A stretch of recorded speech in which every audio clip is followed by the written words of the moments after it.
Howdy, I'm Brick Bubbles, and today I wanted to talk about some LEGO Star Wars minifigures that I thought were a little bit more interesting, because they're not actually minifigures. Now when I say that, they're not listed on BrickLink in the official minifigure catalog, BrickLink of course being LEGO's official aftermarket resale website. So why does this arbitrary catalog matter in this case? Well, for one, it makes them a little bit harder to come by, because they're not recognized as minifigures and they're not sold as minifigures. So the only way you can really get them is to get the individual parts and then put them together yourself. And since most collectors use this BrickLink catalog when building their collections, these figures are often overlooked, and most don't even know of their existence. There is, however, a good side to this. Most of these are extremely cheap to acquire, and if these were part of the minifigure catalog and had their own ID, I'm sure their prices would go up quite a bit. Now, of course, I'm not going to be talking about the solid gold Boba Fett or C-3PO or any of those special figs. For one, they're not even made of plastic. But for two, they're not really accessible, and I don't think it would make much sense to even include them in this list. But that said, let's get started. And to start things off, we have a pretty basic one.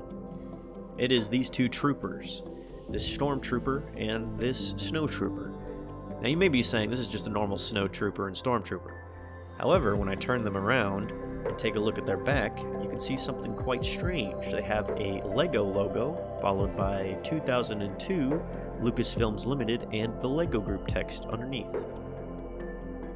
Now let me back up for a second. This back print is actually fairly common in the early day of LEGO Star Wars keychains, because almost all LEGO Star Wars keychains were originally printed with this same back printing. But what's strange about these minifigures is that these torsos are not keychain torsos. Take a look at the top of the torso here.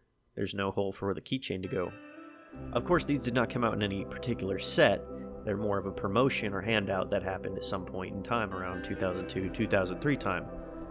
There's not a lot of documentation covering it, but speculation is something like when new LEGO stores open, these were handouts with purchases, or these were promotional handouts at Legoland, but I couldn't find any official documentation on these, only speculation. So if anyone has any more details on this, I would love to know. Moving on to the next item on this list, we have the 2013 promotional Holocron droid. So this minifigure is actually part of a promotional in-store building contest where you could go in and build this for what I believe was no extra charge. This minifigure is complete with its own official instruction guide. There is already an official Holocron droid, but this one is different, so I thought I'd mention it here.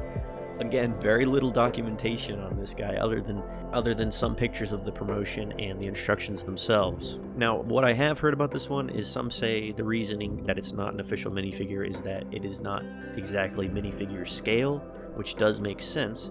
However, there are a lot of minifigures out there that aren't exactly minifigure scale, and I don't think this one is too far off.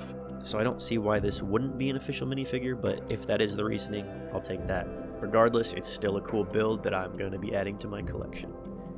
Alright, next on the list is the DLC 13 mining droid. So this one, like the Holocron droid, actually already has an official version of itself on BrickLink, but this version was released back in 2012 in Anakin's Jedi Interceptor set 9494.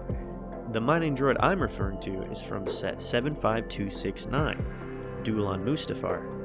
Again, I'm not really sure why this one wasn't included in the actual minifigure catalog. My main guess would be that it is kind of part of the main build, and they didn't want to separate it from the build, if that makes sense. But if you look at the instruction manual here, like it clearly shows that it's being built as its own entity and then placed into the build, so let me know what you think on this one. Should it be a minifigure or not? Alright, next we have a pretty weird one. This is going to be the Gatekeeper or Tattletale droid. This is the little eyeball fella that meets people at the door on Tatooine in like Jabba's palace. Now there's actually two versions of this one. There's an older version and a newer version that just came out in Boba Fett's throne room. Now I pretty much know why these aren't considered minifigures, and it's simply because we only have the eyeball piece. There's no real body part to the build. It's only part of the actual droid. So it makes sense to me, but it would have been cool if we ended up getting an actual body for these somehow. But as it stands, they're just printed parts. Alright, next is the marksman-h training remote droid. This is a little droid from set 75270, Obi-Wan's hut. Now this one, I'm honestly not sure why they didn't make this a minifigure. So I know BrickLink doesn't like to register single pieces as minifigures unless they're a unique mold. However, this droid is not just the ball. If you look at the promotional pictures for this set, you can clearly see it has a stand and a stud piece. That gives it the illusion of being in the air. So I don't understand why they didn't just include those 2 additional pieces and count this as a minifigure. There's quite a few droids that actually already do this, like this interrogation droid, for example. But sadly, I don't think this is going to get added anytime soon.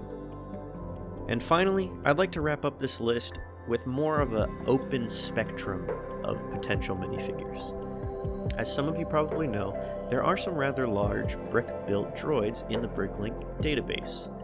The best examples would be medical droids, dwarf spider droids, imperial probe droids, the spy droid, you know, stuff like that. But then, you gotta ask yourself, where do you draw the line?